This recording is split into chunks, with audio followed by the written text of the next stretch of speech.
With the widespread storm damage across several communities in Crawford and Franklin counties, this is video in Mountainburg where the severe weather this morning downed trees and power lines. Thousands are still without power in Crawford County. The current number is about 5,000. Franklin County, 2,300 customers are without power. And in Johnson County, 5,800 customers and businesses are still without power tonight. Thanks for joining us for your 5 News at 6 on air and streaming on 5 News Plus. I'm Darren Bobb. Morgan has the evening off. Mountainburg schools will be closed tomorrow after storms swept through the area this morning. The town at one point was cut off from power with widespread damage across the region. 5 News reporter Emily Moss spoke with people who saw it all unfold.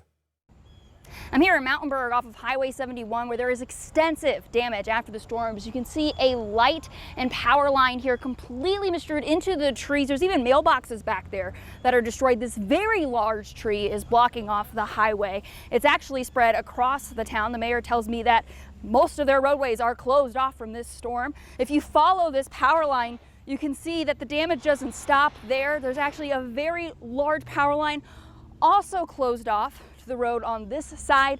Again, the damage here extensive and it may take multiple days to completely clean it up. It was a big crack and a big thump. Kaylee Long lives across the street from where this big tree once stood.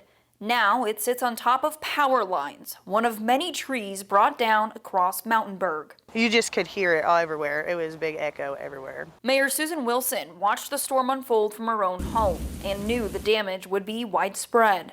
I have massive amounts of limb damage at my house, and then I probably had 4 inches of flooding. I have never been afraid of the storms. I live in a rock house. I'm fine.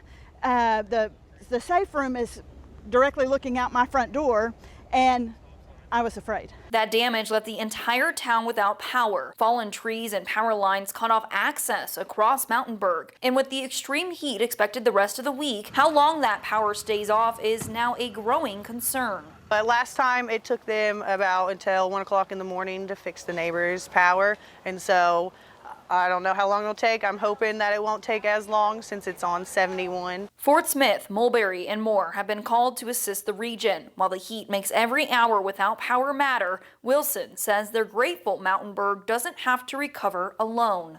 We're not going to set time limits. We just want all the help we can get.